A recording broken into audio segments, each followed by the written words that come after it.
Now, binomial distribution is a distribution which we'll often encounter in physics, and therefore it is apt to start with a physical example to illustrate this.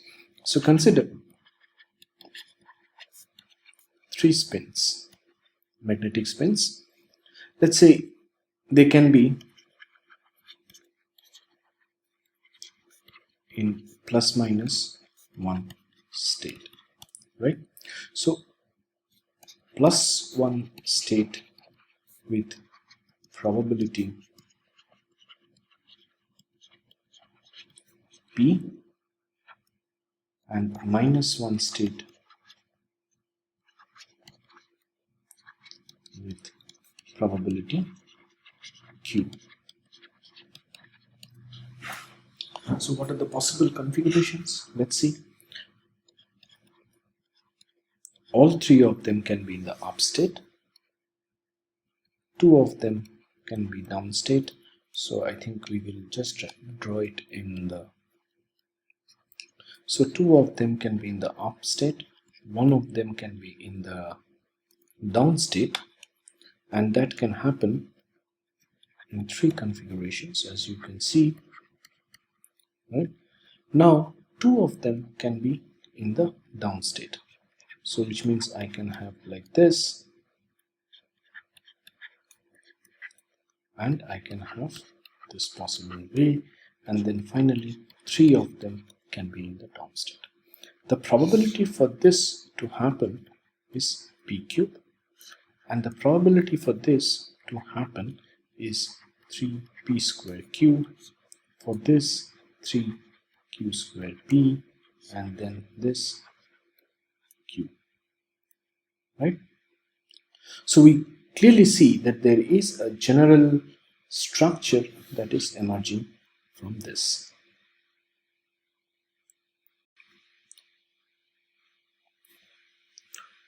So we can, given n spins, n of them can be in the up state, in the plus 1 state, and n prime of them can be in minus 1 state, right? So therefore we want to ask Pn of n comma n prime, correct? So for example, in the example what we have seen in the illustrated just a little while ago, I want to say P3 3, 0, and that answer is PQ. P3 2, 1 is 3P square Q. P3 1, 2 is 3Q square P, and finally P3 0, 3 is QQ, right? So the general expression is Pn n comma n prime is W n comma n prime P to the power n Q to the power n prime. Of course, we also know that n plus n prime is going to be capital N. So we can simplify this W n n prime. Let's just not write it like this way: P to the power n Q to the power n minus n, where W n comma n prime, this you already can figure out now, you have already got an idea, is n c n, which is n factorial, n prime small n prime factorial, which we can simply write down as small n factorial n minus small n factorial, and therefore P of n comma n prime is going to be, well, is equivalent to, let's write down Pn comma n is n factorial small n factorial L minus small n factorial P to the power n Q to the power n minus n. And this is the first example of a discrete distribution, or rather this is the only example of a discrete distribution that we will look at, and is called the binomial distribution. This is the one we are going to use in statistical mechanics, and therefore it is better that we have introduced it at this particular point.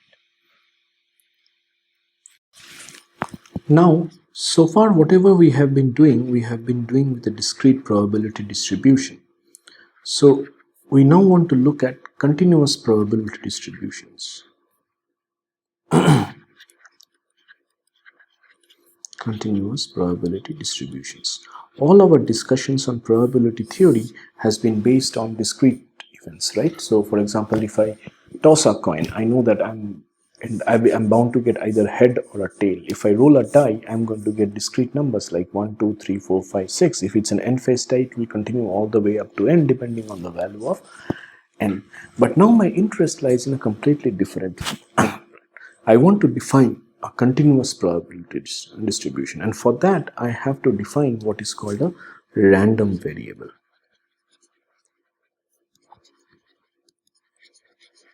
Right? So it is clear that the name continuous itself bears certain things, that this particular random variable, let's say I call this variable x, can take on values on the real line, right? So the defining a random variable formally is essentially done from the abstract sample space. So we had the abstract sample space S,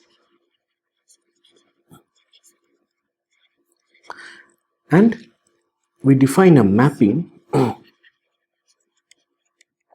and this mapping is x, that takes it onto the real line, an interval in the real line, right? So that x is this has to be R, such that one has to be, so okay, let's rephrase this a little bit.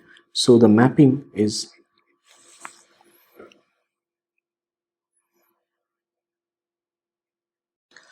now, so far whatever probability theory we have developed or we have learned, we have discussed so far, has always been concerned with discrete distributions, right?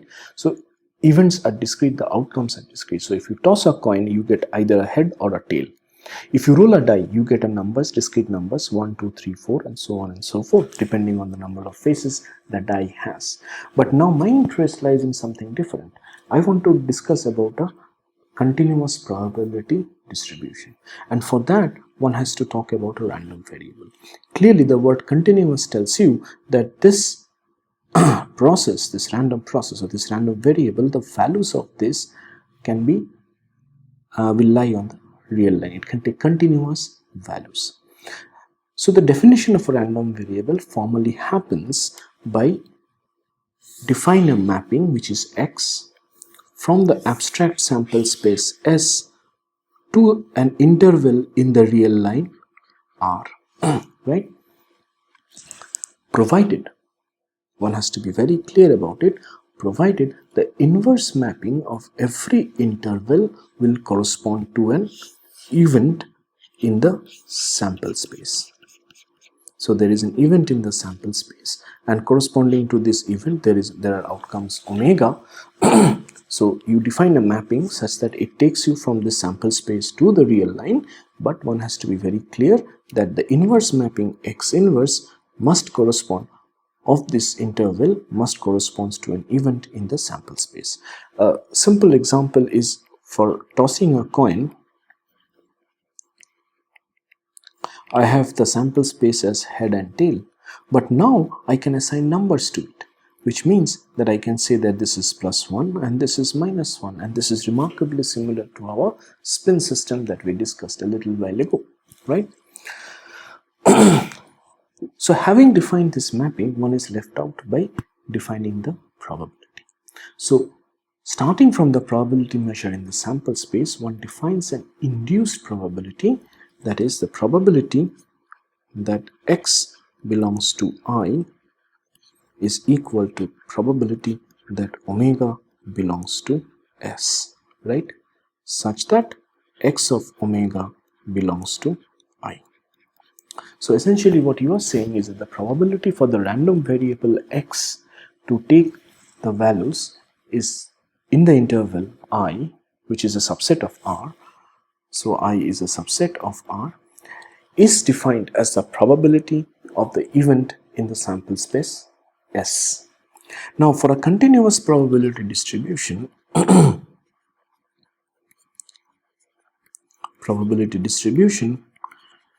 the idea of absolute probability, if it's which can take, so these variables, it's a random variable now which can take continuous values within the real line.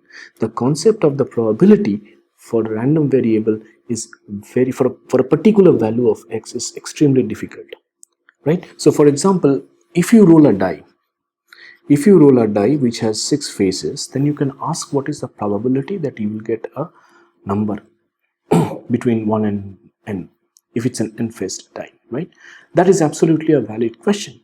But then if you ask a similar question for a continuous very random variable, so we will say so if you ask the same question for a continuous random variable,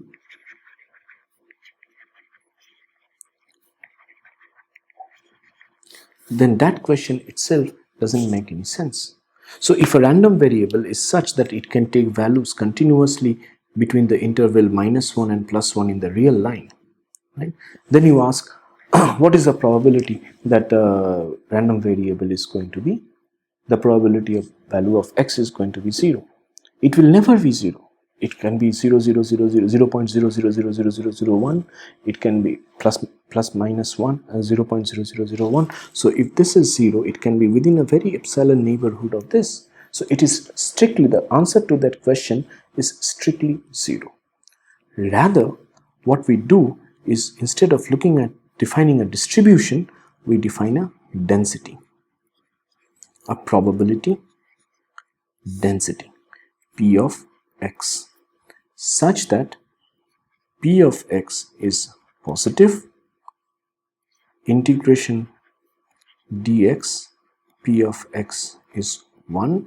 This is the normalization condition, and since it's a density is always a quantity divided by something divided by per unit. So if you recall density, real density of a fluid is mass divided by per unit volume. So here also it's a probability density, therefore it means it's probability per unit quantity.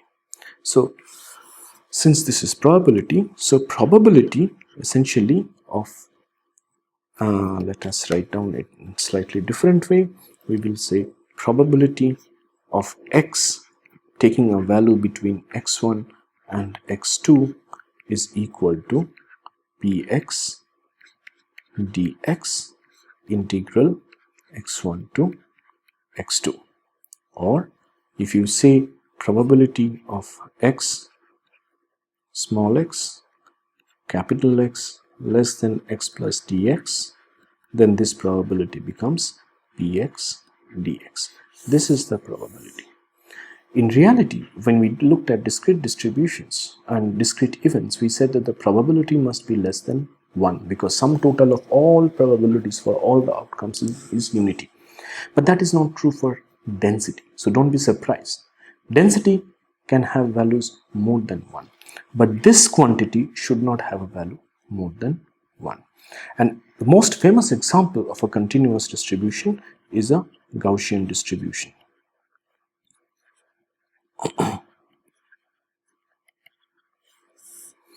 Or it is also called a normal distribution. And P of x is e to the power x minus mu whole square over twice sigma square.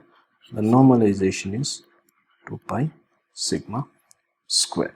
So this distribution you are going to encounter plenty of times in statistical mechanics. So characterizing a probability density, and that characterization of a probability density happens via the moments. So for example, the average of quantity random variable x, please note henceforth and all throughout our discussion, when we are discussing random variable, the capital of x denotes a random variable, whereas the small x denotes the values which this variable can take. So average of this quantity, it's often done in this way, is essentially x px dx. If you define a function h of x of this random variable, then the average of h of x is integration h of x px dx. Of course, you have to put in the range.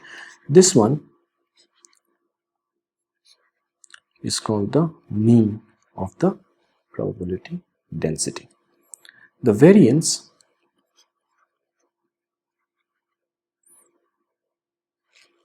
is average x square, which is E of, so this is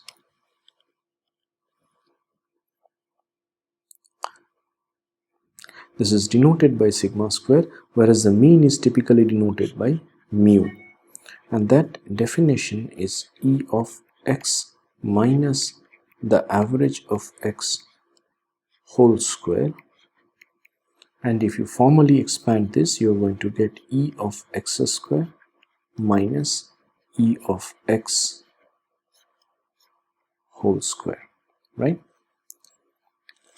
One can also talk about covariances, but we will not look at them right now. So instead of continuing this further, I want to introduce something now which is very interesting and is extremely useful, is what is called a generating function. And you will immediately see how useful this quantity can be. But in general, if I have a sequence A0, A1, A2, all the way up to AN, there is an alternative way. So all of these stores, this sequence stores some kind of an information, right? There is yet another alternative way of storing this information, in the sense one defines a function g of s as sum over a n s to the power n, right? So let's say we will now sum over n equal to 0 to infinity, right? The sequence can be reconstructed back. How? Well, your ANs are going to be given by the nth derivative of gs with respect to s evaluated at s equal to 0. So you can go from gs to an very, very easily. Now recall, with this thing in hand, this sequence A0, A1, A2 is very, very similar to our discrete probability distributions, where we had P1, P2, Pn, right, for the outcomes. For example, if you're looking at rolling a die, then you have the probability of getting P1, you have the probability of getting P2, the number 2, P3, P4, P5, and P6 if it's a 6-phase die. If it's an n-phase die, then of course this sequence goes on all the way up to n, correct? So we will define for a discrete probability distribution, we will define that the probability Pn is the probability that your variable takes a value x equal to n, where n is 1, 2, these are discrete integers, right? Then g of s, so I want to now use this terminology, this thing that we have learned is essentially E of, right, which is sum over Pn s to the power n, because x can take values, integer values n, right? For example,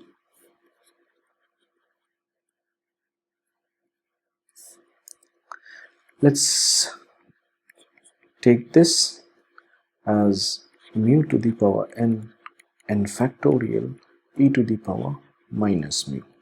This one we have not discussed, but this is what is called a Poisson distribution.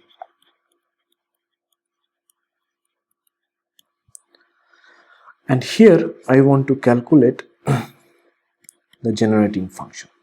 If I want to calculate the generating function, this is going to be s to the power n Pn, which is sum over s to the power n mu to the power n factorial e to the power minus mu, e to the power minus mu comes out, and mu s raised to the power n factorial, right? And therefore this is e to the power mu. If you look at this, this is just e to the power mu s. So your generating factor is mu 1 minus s. Your generating function for the Poisson distribution is just a simple expression of e to the power mu times 1 minus s. Right.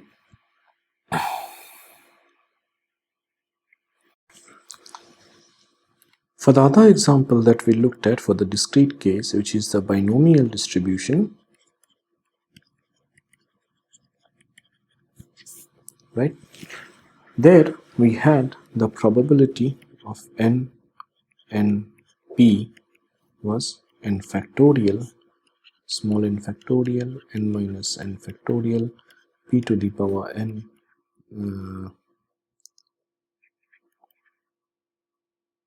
right?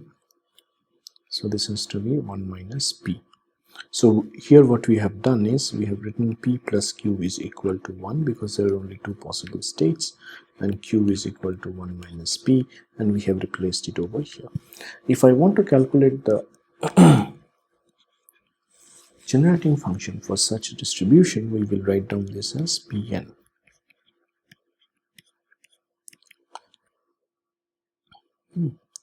So that is going to be sum over s to the power n factorial, small n factorial, n minus small n factorial, p to the power n, 1 minus p, n minus n. Correct? If you are careful enough, so this I can simply write down as n factorial, n minus n factorial, n minus n factorial, sp raised to the power n, 1 minus p, n minus n. So this clearly is 1 minus p plus s times p raised to the power n. So all the information that you encode is essentially contained over here. It is also worthwhile to know that for any random variable, g of 1 is sum over Pn, which must be equal to 1. Right? So for example, here also if you substitute s equal to 1, you will get 1. In the former example also, if you substitute s equal to 1, you are going to get 1. And that is the normalization. Right? If you look at g prime of s, at s equal to 1, then you get sum over n Pn, right? Which is nothing but the mean that you looked at. So effectively, you can get all the information, reconstruct all the information from this generating function. For continuous random variables, what we look at is essentially not as sum over s to the power n, p to the power n. We define what is called a characteristic function phi of k as e to the power ik x, but we shall come back to it later. We will not discuss it over here, and this essentially generates the cumulants. You can easily verify this by expanding the exponential, right? Now suppose, coming back to the generating function that we were discussing, suppose that I have random variables x1, x2, xn, and I define a random variable y, which is x1 plus x2 plus all the way up to xn, right?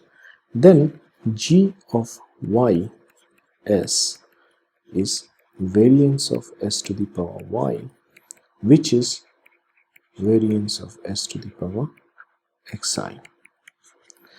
And if these are independent random variables, then essentially you are going to get product of I e to the power s of xi, right, which is product over I g of xi times s. So the condition also, since we did not discuss covariance, so this is another way of checking whether your random variables are truly independent, is to check whether this is satisfied, right?